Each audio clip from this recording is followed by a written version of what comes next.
जब रुद्राक्ष आराध्या के वार्ड में वापस आया तो देखा कि साक्षी और दादी आराध्या के बगल में बैठी है। साक्षी ने उसे देखकर कहा, रुद्र तुम यहाँ हो? रुद्राक्ष ने सिर हिलाकर कहा, आप सब कब आए? दादी ने कहा, थोड़ी देर पहले। साक्षी ने कहा, तुम्हारे डैड और दादाजी बाद में आएंगे। कुछ देर रुकते हुए साक्षी ने कहा, तुम मेरे साथ बाहर आओ, मुझे तुमसे कुछ बात करनी है। अपनी माँ की बात मानकर रुद्राक्ष उनके पीछे चला गया। बाहर आकर साक्षी ने पूछा, कौन है वो? रुद्राक्ष ने कहा, विशाल। साक्षी ने मुस्कुराते हुए कहा, बेशक वो उस आदमी के अलावा और कौन हो सकता है। रुद्राक्ष ने सीरियस वॉइस में कहा, लेकिन उसने इस बार अपनी लिमिट क्रॉस कर ली है। साक्षी जी ने पूछा, आगे क्या? मुझे उम्मीद है तुम उसे इतनी आसानी से नहीं जाने दोगे। रुद्राक्ष ने मुस्कुराते हुए कहा, क्या आपको लगता है कि आपका बेटा उसे इतनी आसानी से छोड़ देगा? थोड़ी देर रुकने के बाद उसने आगे कहा, मुझे पहले से ही पता है कि वो क्या करना चाहता है। वो मोहित को यूज करने की कोशिश कर रहा है और मुझे यकीन है अब मोहित भी उसकी साइड है। मैं बस उसके एक कदम उठाने की वेट कर रहा हूँ। ये सुनकर साक्षी ने कहा, तुम जो चाहो करो, लेकिन मैं नहीं चाहती कि फिर से हमारी कोई फैमिली मेंबर हर्ट हो, खासकर मेरी बेटी। सो बी केयरफुल। इतना कहकर साक्षी ने रुद्राक्ष का हाथ पकड़ा और आगे कहा, और तुम्हें खुद के लिए भी केयरफुल रहना होगा क्योंकि उसका मेन टारगेट तुम हो। रुद्राक्ष ने अपनी मॉम को गले लगाकर कहा, मॉम परेशान मत हो।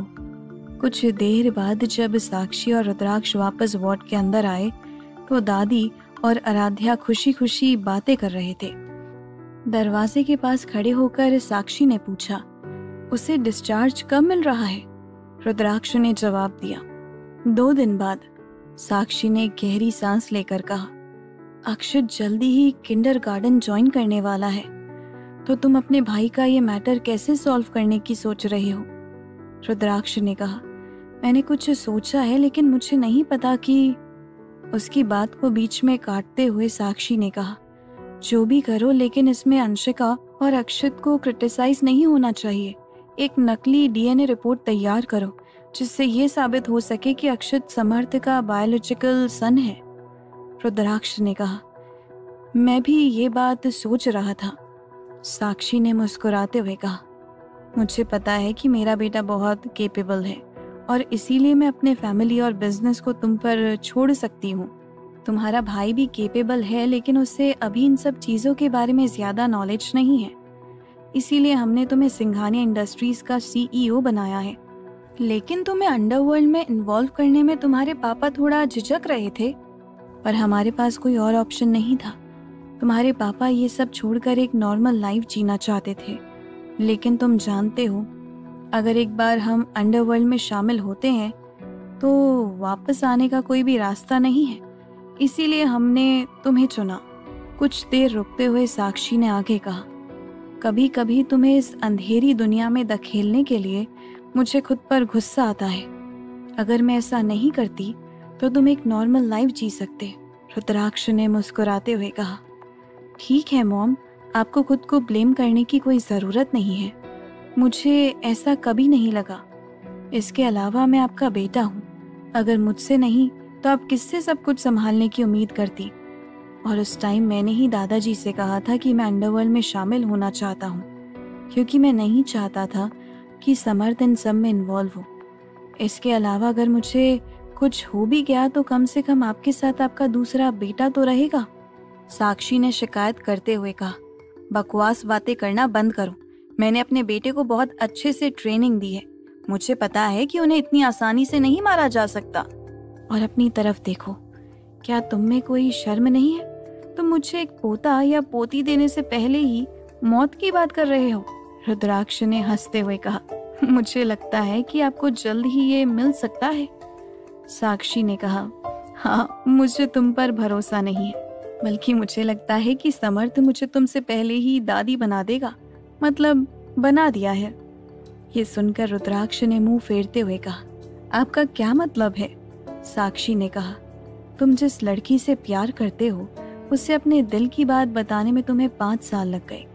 मुझे लगता है तुम्हें अपने रिश्ते को आगे बढ़ाने के लिए 3 से 4 साल और लगेंगे। रुद्राक्ष ने कहा, आपको कैसे पता चला कि हमने अपने रिश्ते को आगे नहीं बढ़ाया? साक्षी मुस्कुराते हुए बोली, मत भूलो कि मैं तुम्हारी माँ हूँ। मैं तुम्हें अच्छी तरह से जानती हूँ। मुझे पता है कि जब प्यार की बात आती है तो तुम एक कछुए हो। अपने भाई को देखो, उसने अभी तक शादी भी नहीं की, लेकिन फिर भी। साक्षी कहकर चुप हो गई, फिर आगे बोली, वैसे भी मुझे अच्छा लगा कि तुमने आराध्या को कभी भी अनकंफर्टेबल फील नहीं कराया, लेकिन तुम्हें आराध्या से खुलकर बात करनी चाहिए। तुम अब छोटे नहीं हो। रुद्राक्ष ने अपना सिर हिलाते हुए कहा, मैं आपकी परेशानी समझता हूँ, लेकिन मैं उसे समय देना चाहता हूँ। उसने अभी मेरे सामने खुलना शुरू किया है और मैं चाहता हूँ कि वो इसके लिए एक पहल करे। साक्षी जी ने अपनी आंखें घुमाकर बड़बड़ाते हुए कहा, ऐसा लग रहा है कि मैं किसी और इंसान से बात कर रही हूँ। रुद्राक्ष ने पूछा, आपने क्या कहा? तो साक्षी ने कहा, क्या? मैंने कुछ नहीं कहा। फिर साक्षी ने अपने मन में सोचा, मुझे इस बारे में आराध्या से बात करनी होगी। जब रुद्राक्ष और साक्षी बात करने में बिजी थे, तब दादी आराध्या के लिए सेब काट रही थी। आराध्या ने कहा, दादी आपको ऐसा करने की जरूरत नहीं है। दादी ने मुस्कुराते हुए कहा, कोई बात नहीं बेटा, तुम्हें ज्यादा से ज्यादा फ्रूट खाने चाहिए, ये तुम्हारी रिकवरी के लिए अच्छा है। आराध्या ने मुस्कुराते हुए सिर हिलाया। दादी ने कहा, तुम्हें अपनी बॉडी का ख्याल रखना चाहिए, तुम बहुत पतली हो। अगर तुमने अपना वेट नहीं बढ़ाया तो प्रेगनेंसी के टाइम तुम्हें प्रॉब्लम हो सकती है। आराध्या उनकी बात सुनकर शर्माने लगी। उसके और रुद्राक्ष के बच्चे के बारे में सोचकर आराध्या के गाल लाल हो गए। दादी ने उससे कहा, ये लो खाओ। रुद्राक्ष ने पीछे से आते हुए कहा, तुम्हें ज्यादा से ज्यादा फ्रूट्स और वेजिटेबल्स खानी चाहिए। तुम्हारी रिपोर्ट में आया है कि तुम्हारे खून में हीमोग्लोबिन की कमी है, साथ ही तुम बहुत दुबली पतली हो। आराध्या ने अपनी भौहें उठाकर पूछा, ऐसा किसने कहा? रुद्राक्ष ने जवाब दिया, डॉक्टर और आपकी रिपोर्ट ने। आराध्या ने अपनी आंखें घुमाते हुए कहा, अगर मैं बहुत ज्यादा मोटी हो गई तो आप ही पहले शिकायत करेंगे। रुद्राक्ष ने मुस्कुराते हुए कहा, नहीं, कभी नहीं। अगर तुम 100 किलो की भी हो गई ना, तो भी मैं कभी शिकायत नहीं करूंगा। आराध्या बोली, झूठा। रुद्राक्ष ने पूछा, मैं झूठ क्यों बोलूंगा? आराध्या बोली, क्योंकि आप झूठे हो। उन दोनों को आपस में बहस करते देखकर साक्षी और दादी मुस्कुरा रही थी। फिर साक्षी ने बीच में आते हुए कहा, ठीक है, अब तुम दोनों हमारे जाने के बाद बहस करना। आराध्या के पास आकर साक्षी ने उसके सर पर किस करके कहा, जल्दी घर आओ, हम तुम्हारे लिए वेट करेंगे। दादी ने उसका सिर थपथपाया और साक्षी के साथ कमरे से निकल गई। वहीं दूसरी तरफ बूढ़े आदमी ने अपने सबऑर्डिनेट में से एक से पूछा, वो कैसी है? सबऑर्डिनेट ने अपना सिर नीचे करके कहा, वो ठीक है सर। बूढ़े आदमी ने सिर हिलाते हुए कहा, विशाल के बारे में क्या?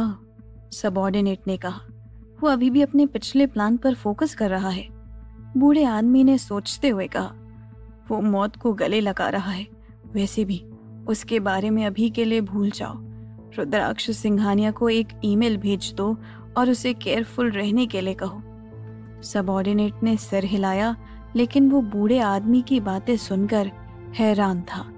पिछले कुछ हफ्तों से उसका बॉस रुद्राक्ष सिंघानिया की मदद कर रहा था और वो समझ नहीं पा रहा था कि ऐसा क्यों है। इधर हॉस्पिटल में रुद्राक्ष अपने लैपटॉप के साथ सोफे पर बैठा था, जबकि आराध्या बेड पर लेटी हुई थी। रुद्राक्ष की तरफ देखते हुए आराध्या ने कहा, आपकी वाइफ आपको आधे घंटे से घूर रही है और खुद को देखो, आपने अपनी वाइफ पर ध्यान ही नहीं दिया। रुद्राक्ष ने उसकी ओर देखते हुए कहा, तुम क्या चाहती हो? आराध्या बोली, आपकी अटेंशन।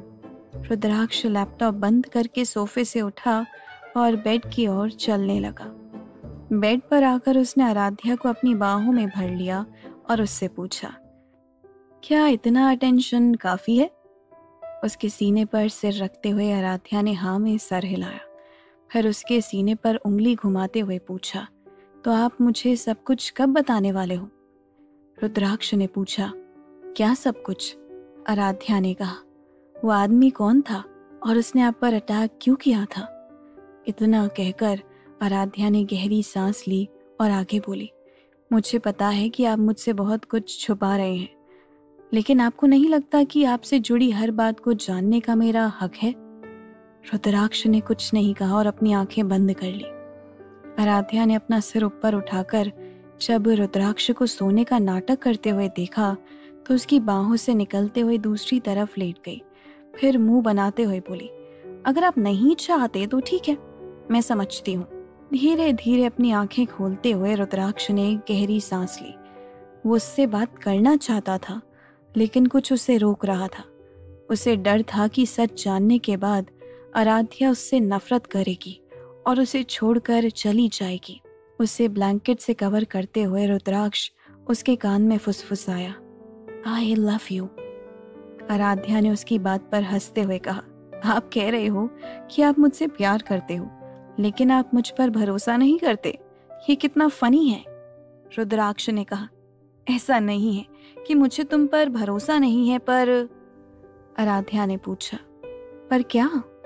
रुद्राक्ष बेड से नीचे उतरते हुए बोला, कुछ नहीं, बस सो जाओ, इन बातों पर ध्यान मत दो। आराध्या ने कहा, तो अब आप बाहर जा रहे हैं? एक्सीलेंट। रुद्राक्ष ने कहा, मैं बाहर नहीं जा रहा हूं, मैं बस तुमसे बहस नहीं करना चाहता। आराध्या ने कहा, तो आप ये कहना चाहते हैं कि मैं आपके बिजनेस में टांग अड़ा रही हूं? लेकिन उसकी बातों का बिना कोई जवाब दिए रुद्राक्ष वार्ड से बाहर चला गया। ये देखकर आराध्या दरवाजे की ओर एक पिलो फेंकते हुए बोली, ठीक है, आप मुझे अकेला छोड़कर जा रहे हो तो फिर वापस मत आना। इतना कहकर आराध्या गुस्से में बेड से नीचे उतर गई, लेकिन तभी उसे एक तेज दर्द महसूस हुआ। दर्द को कंट्रोल करने के लिए उसने अपना हाथ अपनी चोट की जगह पर रखा और अपनी आंखें बंद कर ली। जब उसने धीरे से अपनी आंखें खोली तब उसे अपने हाथ पर कुछ गीला सा महसूस हुआ। उसने हाथ ऊपर उठाया तो देखा कि वहां से खून निकल रहा था। लेकिन तभी एक नर्स ड्रेसिंग करने के लिए आराध्या के वार्ड में आई। जब नर्स ने आराध्या को ऐसे देखा तो वो घबराते हुए बोली, मिसेस सिंघानिया, आपको क्या हुआ? फिर वो जल्दी से आराध्या की तरफ गई। उसकी चोट पर लगे खून के धब्बे को देखकर उसने कहा, आप यहीं रुकिए, मैं डॉक्टर को बुला कर लाती हूँ। इतना कहकर नर्स कमरे से बाहर निकल गई। जल्द ही सार्थक वार्ड में आया और आराध्या को देखते हुए बोला, भाभी क्या हुआ? आपका घाव फिर से कैसे खुल गया? और आपका पति कहाँ है?